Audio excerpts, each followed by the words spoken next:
things back into my unnatural habitat, Rona habitat.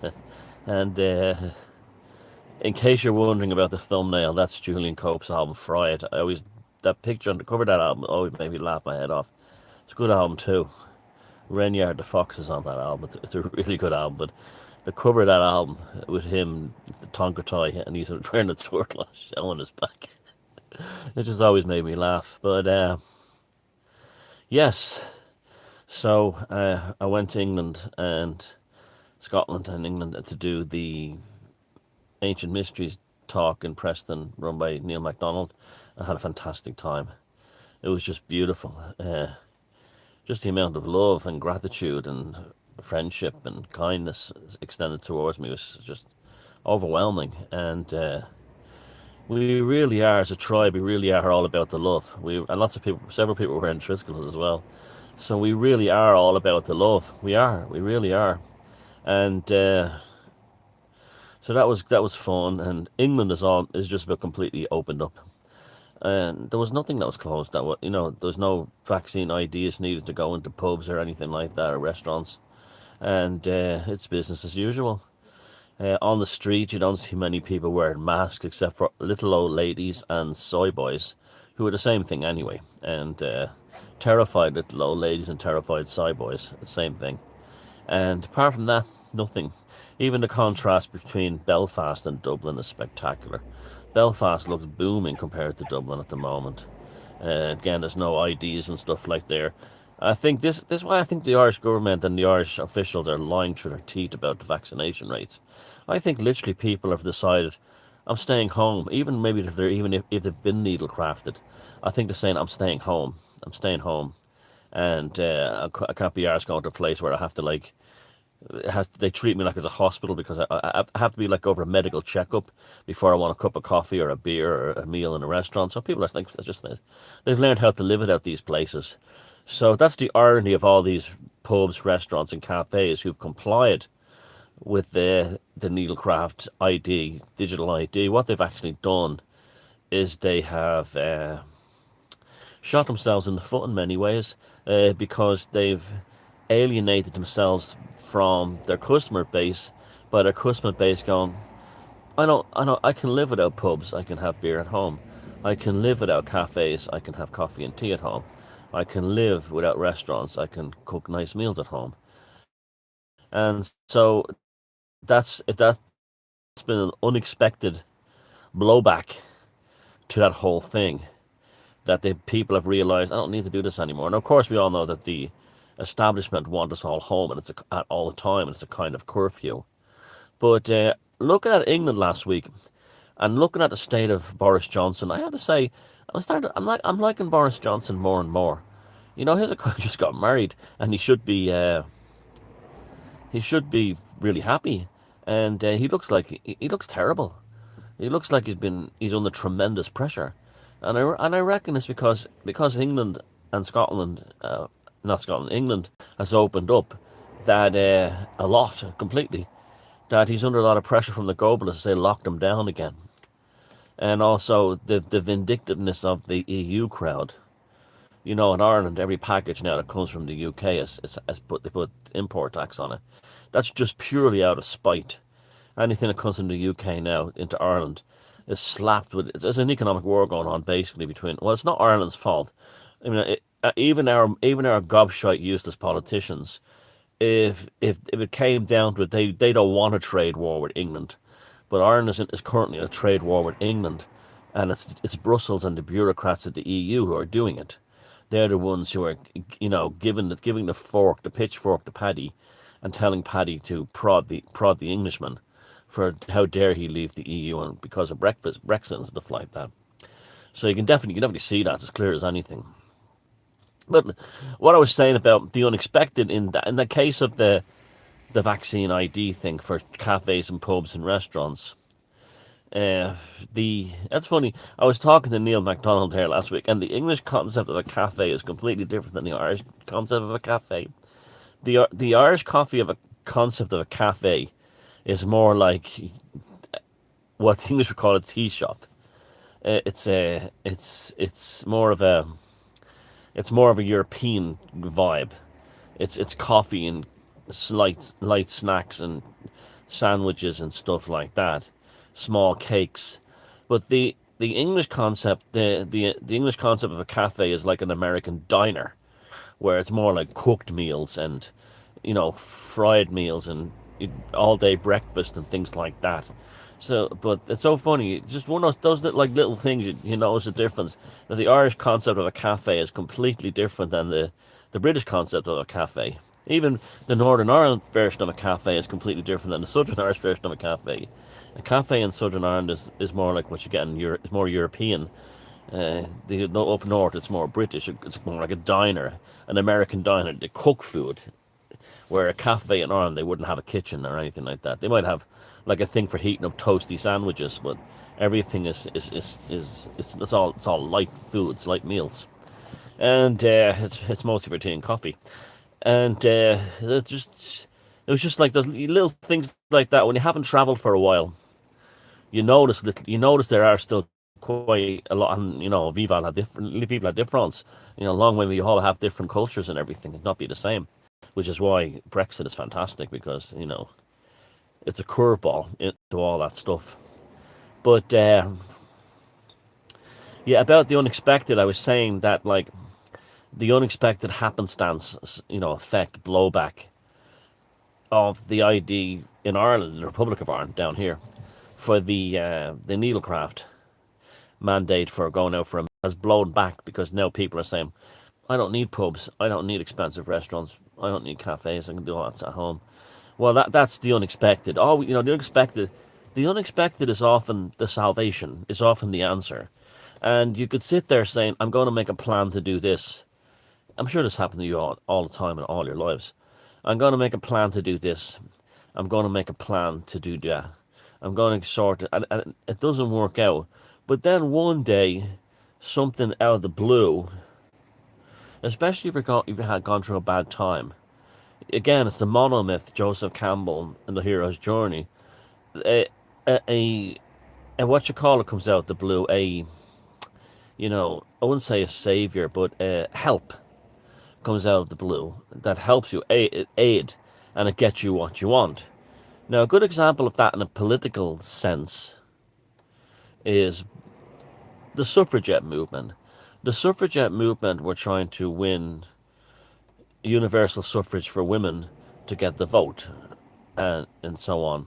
And this was about 100 odd years ago, about 120. And a lot of suffragette bitches were also aristocrats, and they were also the ones handing out white feathers, by the way. They were the SJWs of, the ones who hung there. Some young guy who just wants to live his life gets embarrassed on the bus or train one day by these women handing out white feathers saying, why aren't you, having your guts torn out by barbed wire while the Germans are gassing the machine gunning you for the king? And they never went off the fight, of course. And so the same ones who were suffragettes were the same ones who were handing out white feathers. And they were the SJWs of the time. The SJWs of the time were the suffragettes. Are the idle rich, the idle wealthy rich, the daughters of the idle wealthy rich. And everybody hated them. If you go back and read books about suffragettes, everybody hated them, including most women, because they were all aristocrats. And they were aristocrats who were expecting, a special treatment. And even though they claimed to want the vote. Now, with the suffragettes going about their thing the way they did, there wasn't a hope in hell of women winning the vote while you had those things. They even hired, the suffragettes in America even hired Edward Bernays. That's how well off they were. What won the vote for women was World War One. World War One, because again, ironically, the same bitches were handing out the white feathers. The wives, sisters, mothers, daughters, and girlfriends of those men they handed the feathers with, they had to go work in industry, in not only armaments factories but everything. They had to do everything. They had to be electricians and everything. So women were tremendous champions in World War One. They kept the home front going, and not just in Britain and Ireland, but all of European countries, and even in America and Canada and everywhere else. That was all of the countries involved in the war, Australia, the Anzacs, the whole thing. And while this was, especially in Britain, Ireland, and Britain and Ireland, where so many had joined up the fight, the Bosch, and it was, it was genocide basically of young men. But it was the women in the factories and the women who took over the men's jobs, working class, ordinary women, who were held in enormous, enormous esteem and stature by everyone. Arthur Conan Doyle, who was vehemently against the suffragette movement, said that the most magnificent women he's ever come across in his life were the working class women who worked in the factories during the war, and they totally deserved the vote. Now, there was even a debate one time that he was even suggesting that only working class women who've worked in factories should get the vote because they have life experience, whereas someone who sits around the idle rich, they shouldn't get the vote. So look, flipped around for them. It was the exact opposite. And so it was ordinary working class women taking over the factory jobs and taking over the jobs of men in World War One who won the vote for women. And that's why people like Arthur Conan Doyle was full of praise for them and everything, because he saw what makes a woman great, her ability to adapt and be to do what's needed of her when it's needed to be done. And you know it was a fantastic thing, and it was a glorious thing. And I was reading about a place in Scotland called where they made the devil's porridge near Rosslyn Chapel, ironically, and it was a massive munitions factory that employed something like 10,000 women in World War One, and basically made bombs and all the explosives for the Western Front. But that's the kind of thing that went in great danger to themselves as well. So they won the vote, and that was an unexpected thing, the curveball, happenstance that came around and changed things. There's always wait for the curveball, always wait for the unexpected sudden change of wind, always wait for the stranger who steps out of the shadows and gives you the means to correct or get what you want.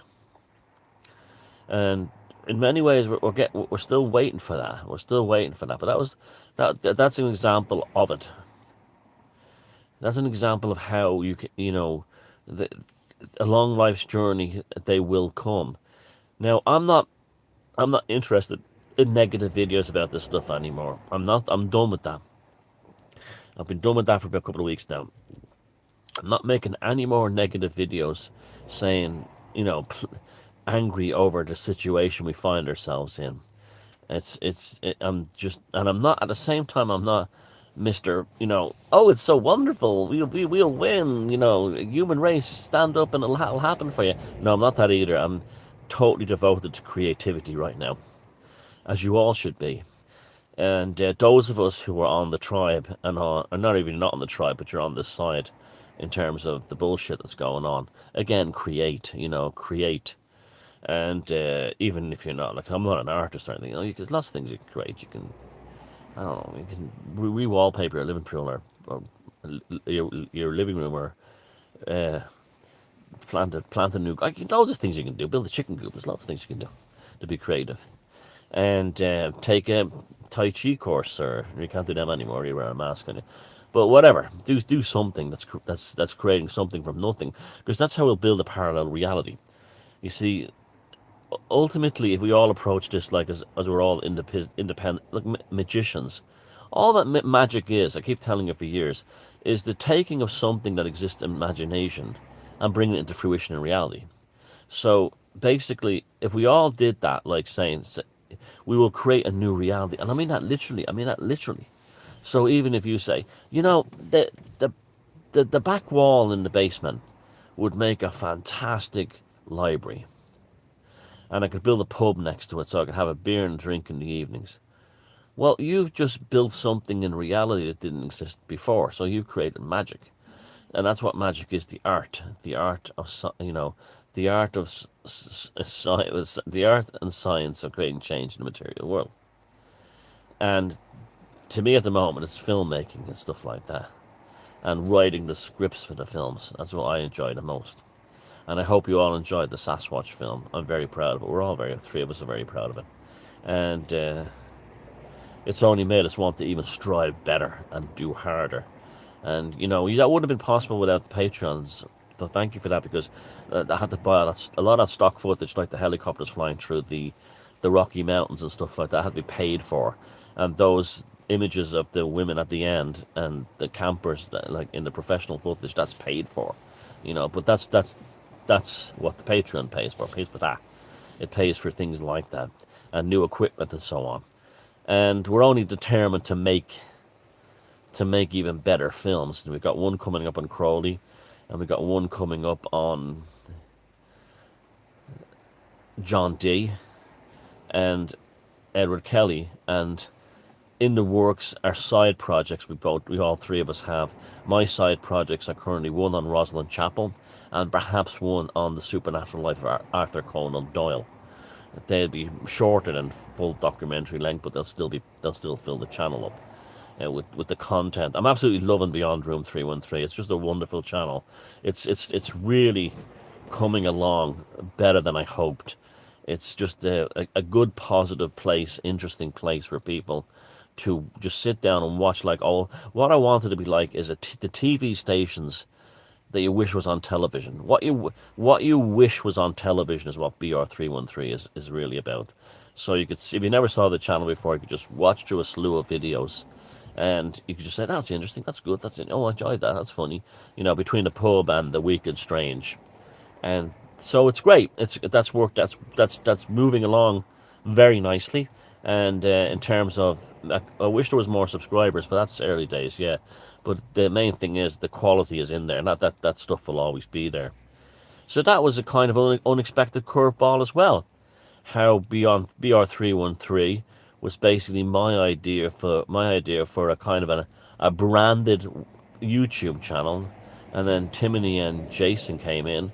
And now it's like this that they were the unexpected curveballs, and then the unexpected stranger or help arrived, and now we have all three of us working together to actually produce better and better things, as you saw from the Sasquatch documentary. Also, that's something we should all be doing. I know it's very difficult to get views on a YouTube channel, but I think I will help you if you make a good video. If you start opening a channel about positive things, creative positive things, making the most of the now. Making the most of the now. I'll give you a good example. Super value supermarkets have basically been given away this week what is a free picnic. It's kind of like a storage bag, but it's really pretty. It's really well made, and it's covered in that mylar interior for keeping things fresh. Well, they donated them to my food storage, because they're the mylar bags with the zip on, and they're really well made, and they're about I don't know, they're about a foot long by about 10 inches deep by about 10 inches wide, so they can get small things in them for your storage, but things that decay, so that through sunlight and stuff like that, vitamins and stuff like that, medications, but also other things like I was all food, even food and dried food. I can now zip them up in these mylar bags, and free storage. Thank you, Super Value Supermarkets, and that's a positive thing. I looked at them at the counter while I was shopping, and the woman said, "Oh, they're free. You can take them as many as you want." And assuming people like take one, and I opened up this thing and I was like, Jesus, these are great for food storage and other kinds of storage like that. And so I took like 6 of them, and they're absolutely wonderful. Great little bags with them, useful things. That was a little victory, like little things like that. Like if that, savor every little victory you can. Every little victory. That's why I'm not interested in the Rona Chronicles being, we've gone through all that. And it was totally justified, the despondency, the anger was justified, the rage was justified, the absolute total despondent disappointment in the human race, particularly in my own Irish people, was totally justified. But it's enough already. We we know the war is on. Now we have to do battle tactics. We know the rules of engagement. Now we do battle tactics, and it's the little small wins that will really matter at this time. The little small wins, because an accumulation of them, coupled with creativity and making and doing things, will help away the old reality. Now, you know the number one barrier to people doing this is always the same thing. We've got to wake the sheeple up, or we've got to wake the masses up. No, that's that thing that was invented by your enemies. The whole concept of waking people up, was invented by your enemies, so you would take all your psychic energy and pour it into something you couldn't change. Nobody gets waken up by someone walking up and saying, "Have you seen this video? What about think about this? What do you think about that? Look at this. Check out this video." No one has ever been woken up by that. They've never been woken up by you shouting like, Illuminati and all this stuff. That's all bollocks. How they've woken up is always the same thing. People are either going to, a very small number of people are going to wake up. The overwhelming majority won't. And you can see that right now. They're animals. They're farm animals. That's all they are. They're toxic farm animals. This is why I said this is the greatest education ever. Like the NPC thing was the greatest education ever. Like I remember years ago when a kid in my early 20s, late teens, working on building sites, working in construction, just like as a labourer, right? And you'd meet some other young guy there, and you try to have a conversation with him. Do you want to do something? Do you want to go to the pub after work? No. And you justify it back then by saying, "Oh, like still waters run deep. Perhaps in there's a very deep soul." Or you justify it by saying, "He's just quiet and shy." But now we know there's literally nothing in there, right? Nothing, okay? And that's unfortunately the majority of the human race now. There's nothing in there. So you can't wake them up, okay? You will never, ever, ever wake those motherfuckers up, right? So that's why the control grid knew this all along. And therefore they got you to try and wake up others. And then it didn't work. It didn't work. And all you do is feel exasperated and despondent and, what? I wish I never said that to him or said that to her. How many of you have tried to wake up somebody concerning the machinations or the wickedness or the pathology of the globalist or anything? And you said it to them, and suddenly look in their eye where they were thinking, is he or she okay? Or there's a moment where you could tell their unconditional love stopped for you because they didn't understand who you were, and then therefore all their emotions towards you switched off. And then you got, I wish the fuck I never ever told her about what I felt about 9/11 or vaccines or anything like that. You see, if you hadn't bothered trying to wake that person up, not only would you not have had that experience that would have shattered you and despondent experience, but you also would have had all the psychic energy remaining from not wasting it on that in order to do things that you need for yourself. Now you can say, "Oh, that's a terribly selfish attitude." No, it's not. It's not selfish like you're doing it to say fuck everyone else. You're doing it because I need to get my life in order in this direction. This has to be done this way. Okay. Now that doesn't mean you're selfish. And if everyone did that, which they won't, but like if all of us did that, we would literally create a new society because we wouldn't depending on exterior forces to generate this new society for us. So you see that the climate change thing, the COP thing this week in Scotland. I mean, you see all the same old shite. They all fly up in their private jets and the private airports because none of them are vaccinated, and They don't have to bother with that screening. They have diplomatic passes, and they talk the usual bollocks. Now, and then you have the Extinction Rebellion, the paid shills, who are the next part, what they want next. So that's the purpose of the likes of Extinction Rebellion and the Socialist Workers' Party and all these other spooks, government spooks, is they tell you what they want next. They're telling you what the government will be producing next year, in the form of protest of the now. So it's a very clever ruse. It's a very clever deception, a very clever thing. And that's how wicked they all are. But their curveballs come in too as well, unexpectedly, and wreck their worlds also. So, don't be thinking that this is it forever. Yeah, I know you look at things like transhumanism and you say to yourself, oh, this is horrible. This is coming down the road. They're going those dancing robots, rapping robot, I'm here to stay. The hippies haven't seen that video that chap made. Just the curveball can change all that. Lots of things could change that. So don't believe it's fated. You see, this is where the West is becoming more and more Chinese. The Chinese are very, very fatalistic people. They believe that everything has been fated to happen. But if we get the same way, we'll get that. That's why they're kind of trapped in ego, cognition, prison consciousness, because of their fatalistic culture.